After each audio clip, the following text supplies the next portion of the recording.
हाबाफारियावनो बाहागो लानो हानाय गुबुन गुबुन इउपिपिएल हान्जानि बिटिआरनि सेलनि मानगिरि दैदेनगिरि नोंथांमोन आरो सिबिनां बे हालामनि अनसुलि बिमा माहारि अनजालु फंबाय बिनानाव रायजो राजा आरो गेदेमा मेलेमजिबि नोंथांमोन फैयै फैयै जोङो हान्जा सुरनाया नोंथांमोननि बे जायगायाव जोबफैबाय जों ओरैबायदि गोजोननाय मोनदों बे हालामा माइनाव बिमा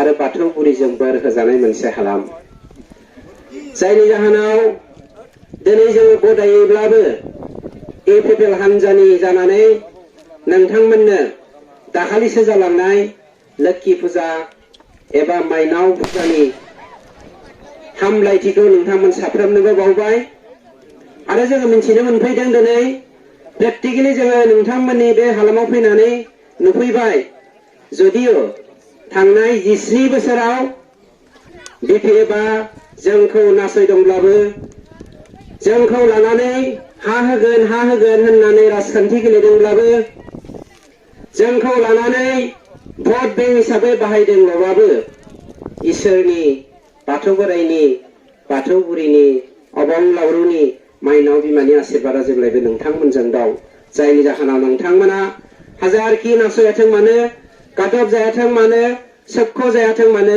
रोहो रोहो आलो गोजोनै रायजो जानानै दङ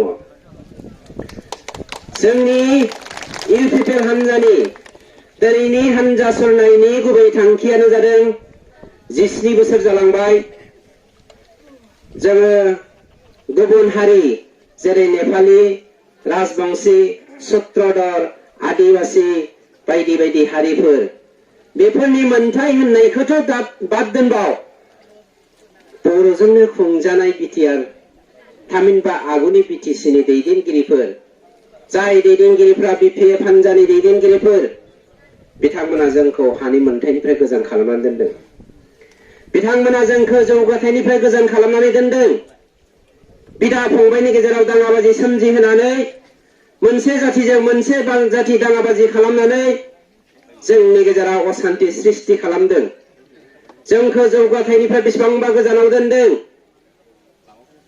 जोङो खौसेथिनि जा जिनज्रि सुजुनानै रायजो जाबोदोंमोन बेखौ बिथांमोना थरल थिंग्रिं खालामनानै थबस्र' दानस'नानै आलाय सिलाय खालामना मोदैजों खदैजों दाहाजों बुंफबनानै दोनदों बेनिखायनो सिबिनां रायजो राजा नोंथांमोन जोंनि अनसुलि बिमा माहारि नोंथांमोन जोङो दिनै इउपिपिएल हान्जाया बिटिआर हालामाव थानाय मोनफ्रोमबो जाति जनगोष्ठीनो हानि मोनथायखौ होनो नागिरदों मोनफ्रोमबो जाति जनगोष्ठीजों खौसेथिनि मालाखौ जोङो रुजुफिननानै एबा सुजुखांफिननानै जोंनि गेजेराव शान्ति सृष्टि खालामफिननो नागिरदों जोंनि गेजेराव दाङाबाजि गैयै मोनसे जौगाथाय हालाम दाखांनायनि थाखाय जोङो मिजिं सुजुदों आरो बेफोरखौ जाफुंहोनो थाखाय दिनै नोंथांमोना लैहोर ओंखारबोदों बेखौ जोङो खर' गंग्लायै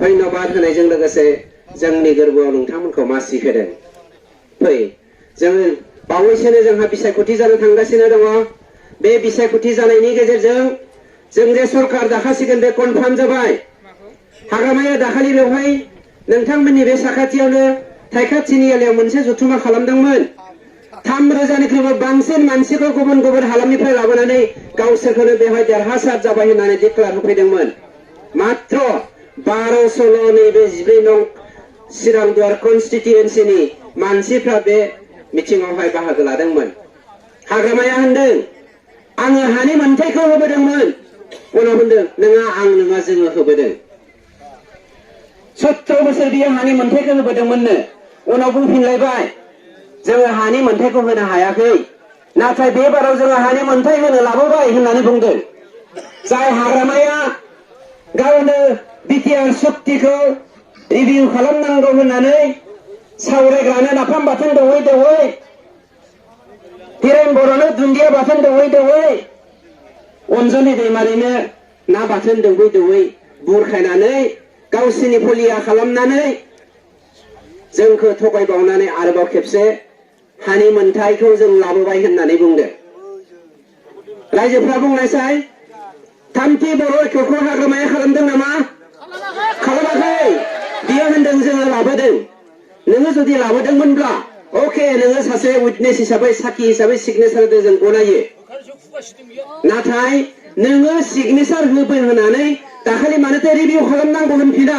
बिटिआर सक्तिखौ जोङो गनाया होननानै मानो बुंफिना? जोङो दुलाराय बर'फोरजों लोगोसे जाति जनगोष्ठीनि हानि मोनथायखौ होनो नागिरदों, बेखौ मानो होआ होननानै बुङा? आरो दिनै नोंथांमोननि गामि गामि फैनानै बे हानि मोनथायखौ जोंसो होगोन, जोंनो भट होआबा नोंथांमोनखौ होखारगोन होननानै बुंदों। जोंनो भट होआबा नोंथांमोना दंफां सिखाव माबा माबि सिखाव होननानै नोंसिनियाव साखन्द्रा हाबगोन, डकायत हाबगोन, सिखाव हाबगोन, गुन्दा हाबगोन होननानै बै बिटिएफजों फिसिजानाय गुन्दाफ्राथ' होफैयाखैमोन बा रायजोफोर? होफैदोंमोन। बेखौ जोङो बावगारनो हाया। बेनिखायनो सिबिनां रायजो राजा नोंथांमोन, हानि मोनथाया जों मोनखासिगोन बे बारावहाय। 17 बोसोर बिसोर जोंखौ जिग' जोंखौ फोरानबोदों। बे बाराव जों फोरानजानायनि गोनांथि गैलिया, मानोना जोंनिनो सरखार जानो थांसिगोन। नोंथांमोननि बे हालामावहाय गुवार फोथारावहाय फैलाव दुब्लि रुजु रुमु रायजो जानो मोनगोन, सान्थि गायसननो मोनगोन, जौगाथाय लाबोनो हागोन।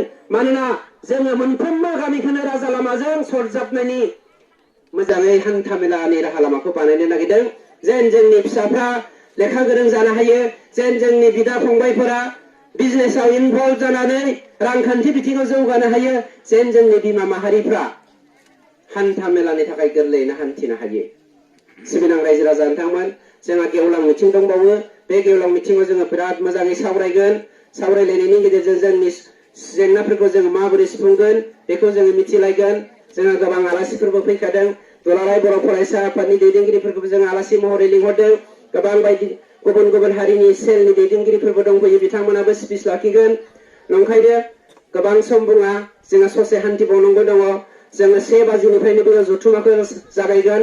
नंखायनो दायो माखासे गोबां बाथ्रा सावरायगोन होननानै नोंथांमोननिसिम बाथ्रा होना दोननानै आंनि अननाय आरो सिबिनायखौ हरनानै बेखिनियावनो फोजोबनाय जाबाय। गोजोन्थों।